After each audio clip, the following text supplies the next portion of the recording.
Hello friends, मैं Durgavati Singh. Today we will discuss about in theory of word system. Word व्यवस्था India में कब से स्टार्ट हुई?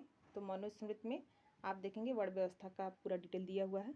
उसमें ब्रह्मा ने अपने कमंडल से स्टार्ट किया। उसमें ऋग्वेद के पुरुष सूक्त के 10वें मंडल में लिखा है कि ब्राह्मण मुख मासिद बाहु राजन्य कृत, माने ब्रह्मा के मुख से ब्राह्मण, भुजाओं से छत्री, जंघा से वैश्य और नीचे के पैर से शूद्र की उत्पत्ति हुई है। इसमें यह माना गया है कि जिस प्रकार पैर पूरे शरीर का भार वहन करता है, इसी तरह से शूद्र भी ऊपर के तीनों वर्णों की सेवा का काम करता है। ब्राह्मण का मुख से उत्पत्ति मानी गई है, इसलिए मुख का काम क्या होता है? पठन पाठन का, अध्ययन अध्यापन का। और भुजाओं से छत्री की, तो छत्री बाहरी आक्रमण से देश की रक्षा करता था। जबकि जंघा से वैश्य की, वैश्य का क्या काम था? कृषि और पशुपालन का। और शूद्र का काम था ऊपर के तीनों वर्णों की सेवा करना और समाज के अन्य जो निकृष्ट कोटि के चमड़े और सड़े गले सामानों को उठाना, फेंकना, साफ सफाई करना, पूरे समाज की व्यवस्था को अपने हिसाब से मैनेज करना। तो वर्ण व्यवस्था हमारे समाज की इस तरह से 4 वर्ण माने गए हैं। कौन कौन से? ब्राह्मण, क्षत्रिय, वैश्य और शूद्र, कुल 4 वर्ण हैं। इसी तरह से पुरुषार्थ को भी माना गया है। पुरुषार्थ के 4 रूप हैं।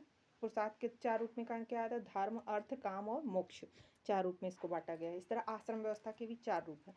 कुल 4 आश्रम होते हैं। वर्ण आर्यों ने प्रत्येक व्यक्ति की जीवन अवधि को 100 साल माना था और उसको 4 भाग में बांट दिया था, 25-25।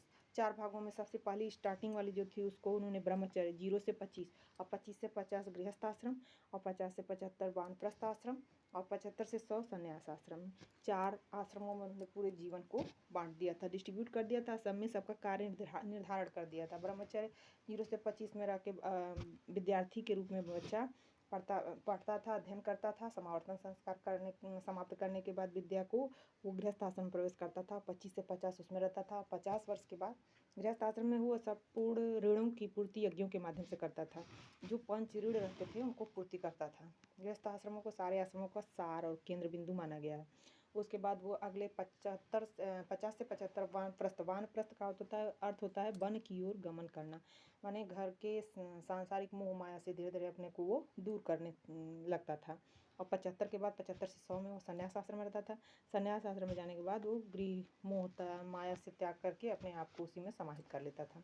पहले लोग वेद पूजा पाठ और तपस्या वगैरह करते करते ईश्वर में खुद को समाहित कर लेते थे। तो आश्रम व्यवस्था में 4 आश्रम, ब्रह्मचर्य, गृहस्थ, वानप्रस्थ और संन्यास आश्रम। वर्ण व्यवस्था में 4 वर्ण, ब्राह्मण, क्षत्रिय, वैश्य और शूद्र। पुरुषार्थ भी 4 होते हैं। कौन कौन से? धर्म, अर्थ, काम और मोक्ष।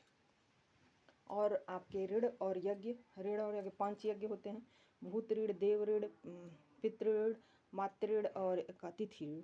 इन 5 ऋणों की पूर्ति वो व्यक्ति गृहस्थ आश्रम में 5 यज्ञों के माध्यम से करता था। तो आज के लिए इतना ही। Thank you very much.